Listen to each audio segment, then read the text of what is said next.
Miko, I'd love for you to just kind of tell us what you've been up to right now. Did you graduate in June? Yeah, I From actually did graduate from UC Berkeley this past May and June.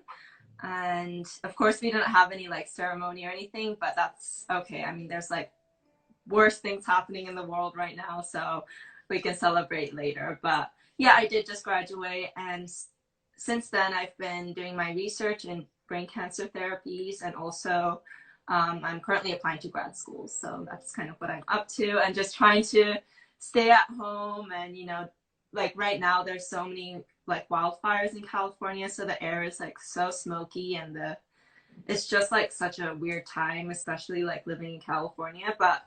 Um, but yeah, I'm just trying to stay busy, but also stay inside. I get it. I get it. I'm in New York, so other side of the country, but same Mhm. thing. Just still staying inside for the most part. Really just dealing with COVID-19, and hoping that 2020 can see some better days sooner than later. I know, hopefully. It's been such a weird year for so many people. For everybody, I think it's definitely affected some part of everyone's life. So yeah, Absolutely. hopefully it gets better.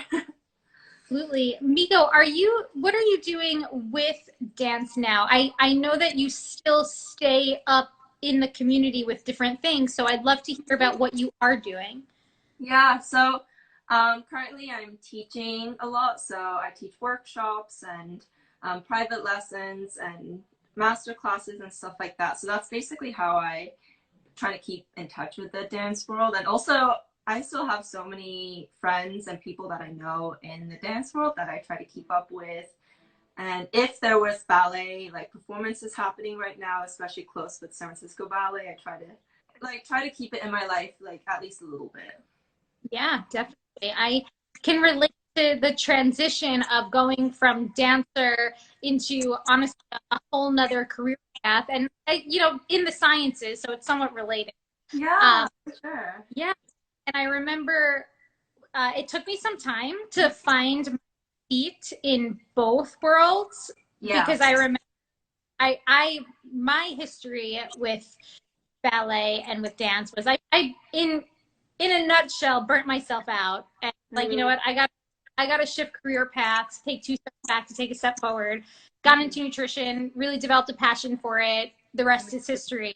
But it took Yeah. me years to like gain footing back into the dance world. Yeah. Did you feel the transition?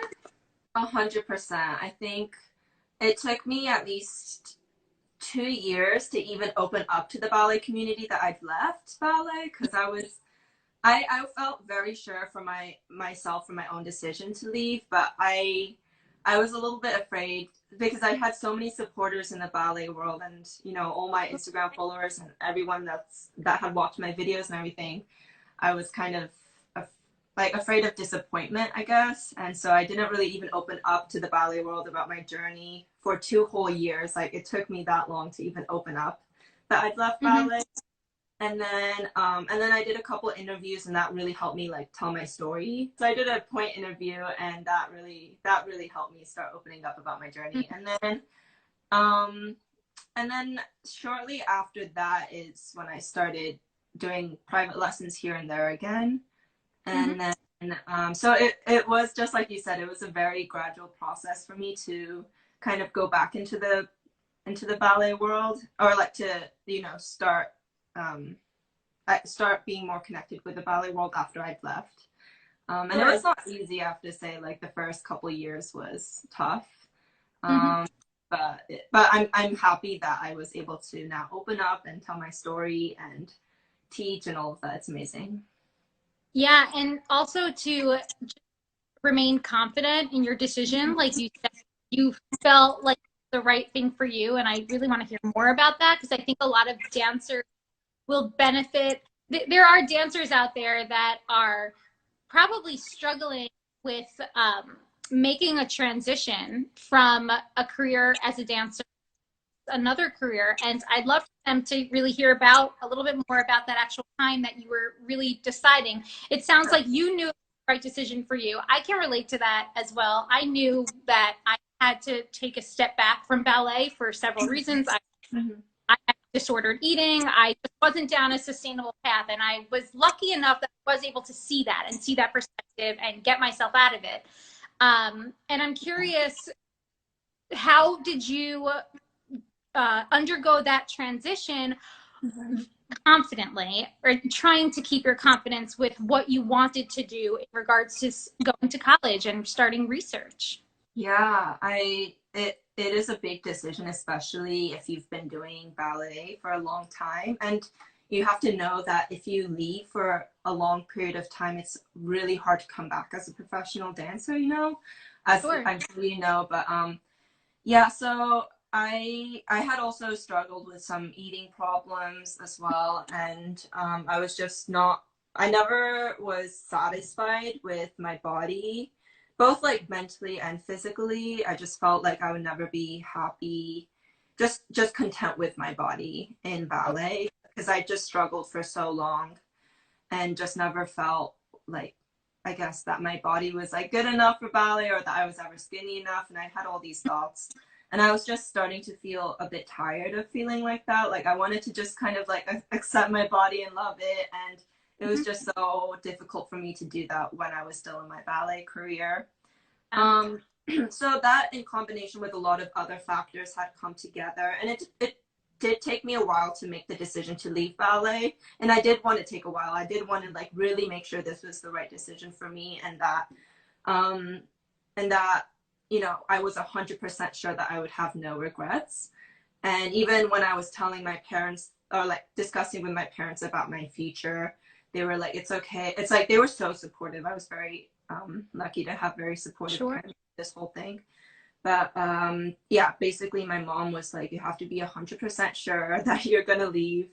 because like I said, it's very hard to come back once you've left for a long time. And I'd already built like a big following and had done so many things already in ballet that I was gonna leave it all behind. And it would almost have been easier if I had continued in the ballet career in terms of a career, Hmm. um, than starting like everything from scratch again. Yeah.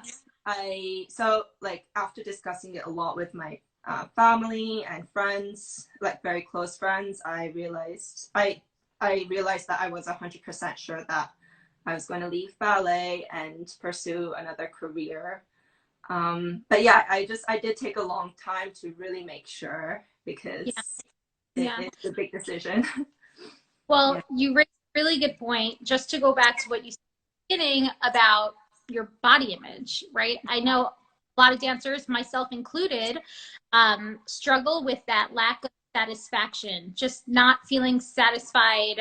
I think this comes to being a dancer a little bit because we, especially in ballet, are bred into just always working and perfecting and never actually hitting perfection. So I Yeah. think discuss, and I haven't even asked you this yet, but like having a perfectionist mindset can be very difficult in when you are studying as a dancer, because if you are constantly never feeling satisfied, it can be very exhausting, right? Mentally exhausting and physically exhausting. And I personally relate to that too in my dance days. So thanks for bringing that up, because I think a lot of dancers currently are struggling with that, especially Mhm. now that we have this pandemic happening. I think a lot of Yeah. dancers, it brought on a lot of new thinking for a lot of dancers, being at home and really asking themselves, like, is Mhm. this for me? Is this something I can pursue?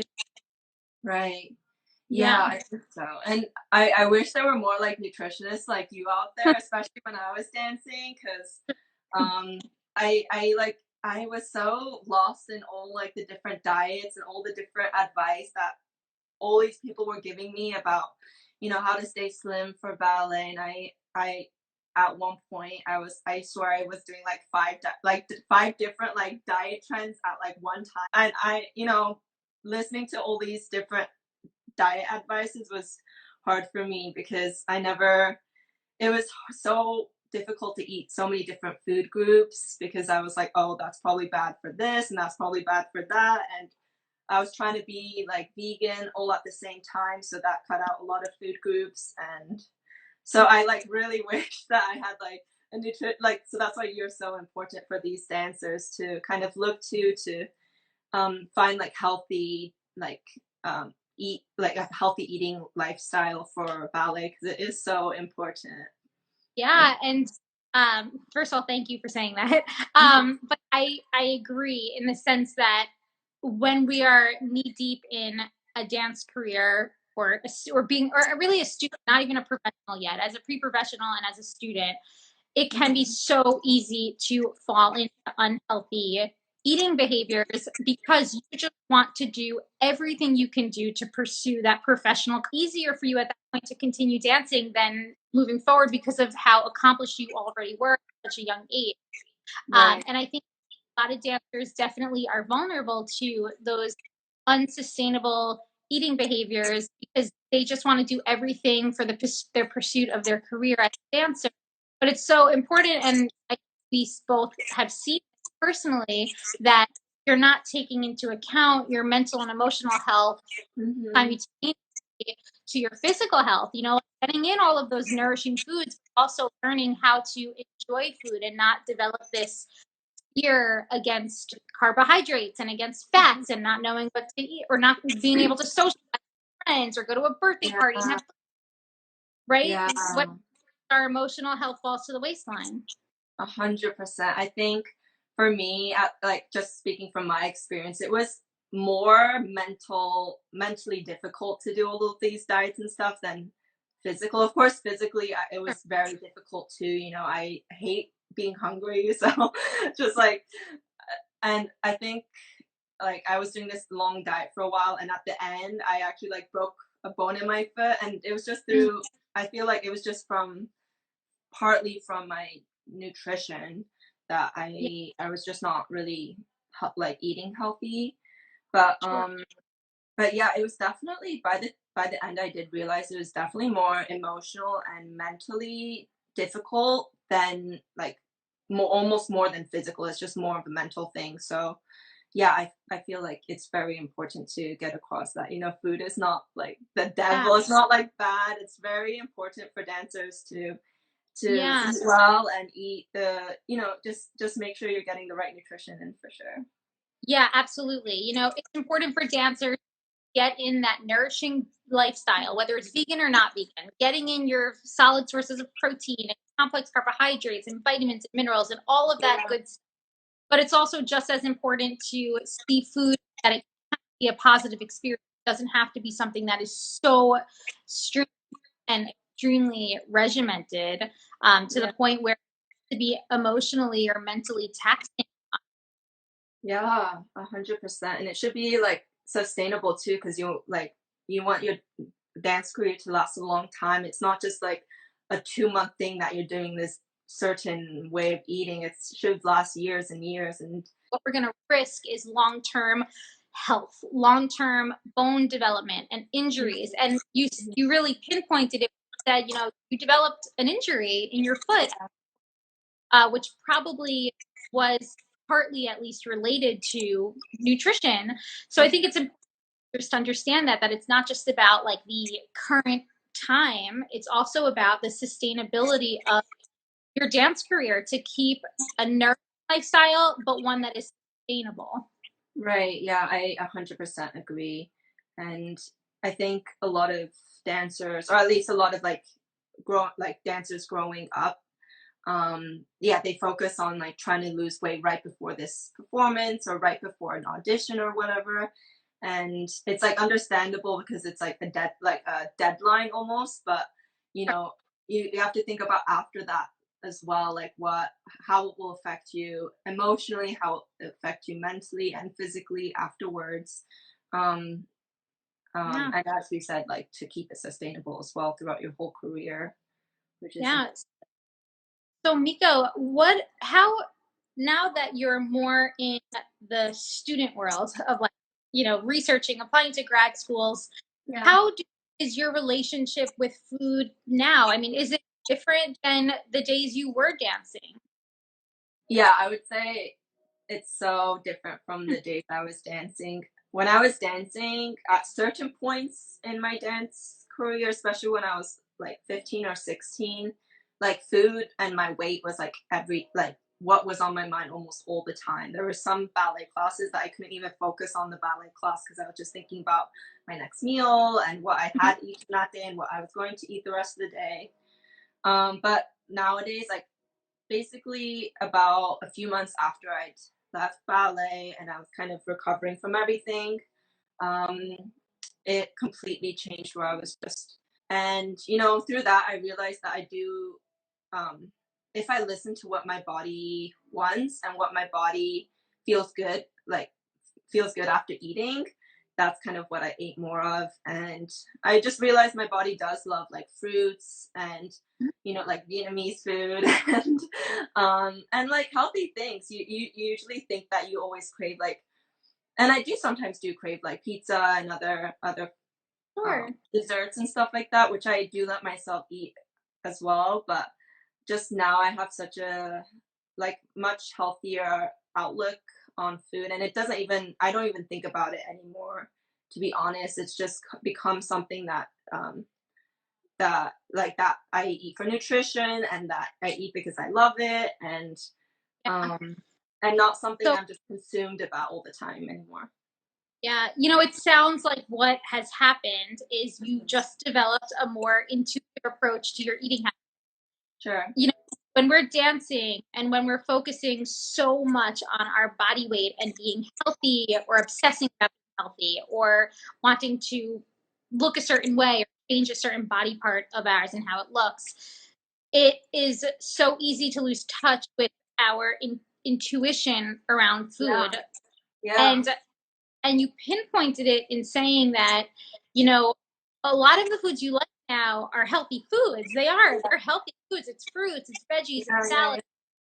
And the only reason you are now seeing that is because you're giving yourself permission to enjoy all foods, Yeah. even the pizza, even the cupcakes, etc. When we Mhm. give ourselves permission to enjoy all foods when we crave it, we realize that that fear of saying like, "Oh my God, I'm only gonna ever crave sweets because I have the biggest sweet tooth." We get Yeah. over that, and Yeah. we actually realize that it opens us up to the intuitive aspect of our body wanting nourishing food. Yeah, 100%. I think, yeah, that you explained that exactly how it really went for me. Mm-hmm. And yeah, that's it. Yeah, yeah, you got it straight on. That's exactly how it felt for me. And now, yeah, now I don't like fear food. I'm really open to, anything that I crave. I don't restrict myself anymore like I was doing in ballet. And yeah, you said like kind of like what you said in ballet, I was always trying to kind of suppress my intuitions and not Yeah. listen to it. And I was just trying to focus on like the diet and just ignore what my body was telling me, which is also why I think I got injured and stuff like that. And it sounds like it backfired a little because like it's you're only the only focusing on to the point where all you can think about is your next meal, right? You Yeah. can't spend time focusing on your choreography or on technique because you're so obsessed really with what you're going to eat next. And I think this is such a common problem for dancers because when we rely on those external cues of eating, like Mhm. calorie count or specific macro counts or a specific set of rules around our food, then we are just going further and further away from actually listening to our body and what it will want at some point. Right. Yeah, totally. I totally agree. Mm-hmm. But I'm so thankful that like now after I kind of learned everything, I learned to like listen to my body. I'm so much more comfortable with food. And I wish I was more like this when I was dancing. But some teachers and even like from my family too, I did feel pressure to Mm-hmm. um, to stay slim and yeah, it can be very tough, especially if you're a ballet student and you hear something from a teacher, and they may not even have meant for it to be Of course. harmful or anything like that, but just the way you like accept that whatever they said can be very very difficult, and you might take it the wrong way and start focusing on different things that can be harmful for your health, which I went through for sure. Yes, So, really good point. I I hear from a lot of dancers who tell me about, whether it's their parents or a teacher that is talking to them and wanting to give them advice. And, one thing I want to say is that sometimes, most of the time, actually, these parents and teachers aren't coming from a bad place. They just want to see the best for you. And particularly with the dance industry, what's quote unquote best is rooted in antiquated ideas about what bodies should look like. So it's almost like we can't blame some of the parents and some of the teachers for saying things and commenting, because they do want what's best for us. Yeah. And that's why it's important to educate the dancers in addition to the teachers and choreographers and parents that, like, yeah, they shouldn't be saying things, but like, if they do, dancers need to know how to have a shield of armor against that and learn that they can pursue dance without being so restricted and regimented. And in fact, they're probably going to succeed more in their dancing and in their artistry if they are not succumbed by just this extremely restrictive lifestyle. Yeah, 100%. I totally agree. Yeah, it's like that's why it's like your channel is like so important, and I hope more, especially like young dancers, learn from your posts and learn, learn from you, because it is super important. I think as a young dancer to not be affected by certain things that teacher or parent might say. Sure. Yeah, like there were like one of my teachers when I was younger, like a student would become ill, and then after she was ill, he was like, you look so much better now. I'm like, oh my god, like she was freaking sick, and now you're telling her that she looks better. Like, Yeah, really, stuff like that. I'm like, hello. really important point there, actually. If there's any teachers out there listening, it is important to realize that if a dancer does come back, let's say it's after quarantine, or let's say it's after, I don't know, they're out for a certain length of time and they look different to you, unless you're truly concerned, you have to approach that carefully. It's very it's You have to tread very lightly. I would stay away from complimenting on body changes, because you don't know how that dancer got there. You don't know if that dancer in 5 days. You bring up a very good point, Miko, that educators and role models, I say, into younger dancers have to be very careful about the languages that they use, and even most often just refraining from body comments. Yeah.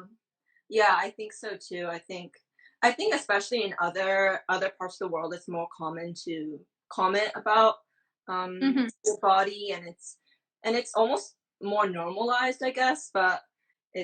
it's important to tread lightly. And um, I think there was an interview with teacher Peter Stark, and he was saying how he never wants to like comment or anything on a dancer's weight or one of his students' weights, because like he doesn't know what they're going through right now. And I really liked what he was saying about like if they of course there's the pressure to be skinny, but he doesn't put that pressure on them. Yeah, and it's a very slippery slope. One comment could be taken in any which way by, especially a young dancer who Mhm. doesn't understand the repercussions of what they might be doing, like following a very restricted diet that they found on Google, etc. So it's important to not reassure what could be potential behaviors like that. From your perspective now, looking back, the advice you wish you had when you were a dancer, if someone were to ask you, what does it mean to be a healthy dancer, how could you best answer? I think to be a healthy dancer, you have to be like mentally healthy as well as like physically, but starts definitely from the inside, from the mental, how you think about. Um, and so I think like being able to eat intuitively and make sure that, of course, like cross training is all great for ballet as well, like Pilates, and making sure that you stay healthy physically in that way. But in terms of eating, definitely intuitive eating, I think, is very important for a dancer. Like the dancers that I see that are like professionals and that have been doing it for a long time, I don't see that they're super like obsessed with food or anything. They seem to, enjoy eating, and at least from what I could see. But yeah, I think to be a healthy dancer, you have to eat intuitively, listen to your body, and yeah, not ignore like the warning signs that your body is giving you, whether it's with injury or with eating habits too. Yeah, such a great point. To be a healthy dancer, you're taking into account all three realms of physicality, our mental health, and our emotional health. And if one of those is missing, then there's going to be balance somewhere. And I think, you know, the role of mental health in dance is a very not it's just an untouched field right now. that's Yeah, changing that's changing. yeah, We're definitely getting better for sure. yeah. Same with nutrition. So many great clinicians out there that are working really hard on improving that. But Mhm. it's important to realize that, in regards to the physical health, like you're physically active, as long as you're keeping up with a nourishing meal plan, you're eating consistently throughout the day, like that's almost the easy part. It's the mental aspect and the emotional aspect of making sure that whatever you are doing in regards to your food, in regards to your exercise routine, your cross routine, that you are not driving yourself towards burnout. Yes, yeah. I think which is something we both like went through. Yeah. So it's you sometimes don't even see the burnout coming, and you just keep Hmm. going and doing the same things you were doing, but in the back of your mind, it's like slightly unhealthy for you, or might not be great for you, but you keep pushing Yeah. yourself, which we're almost taught to do in ballet. It's like ignore Yes. what we're like what we're thinking and what we're feeling, and just go for it and keep going. Yeah. But we just and then that sometimes can lead to burnout, which is not great. Yeah. but Yeah. but so it is very, very important to talk about mental health in dance, because, as you said, it's not talked about enough. And Hmm. um, yeah, I agree 100%. Yeah, Miko, this has been wonderful. So wonderful to just hear your perspective. I think you are helping so many dancers by just explaining to them, especially your transition. Again, I've heard from a lot of dancers right now, especially because of this pandemic, Hmm. potentially wanting to make career changes. Obviously, that's not the case with all dancers. It shouldn't be the case with all dancers. I've definitely been asked for advice, and I think just hearing from you and your perspective is incredibly eye-opening and very refreshing.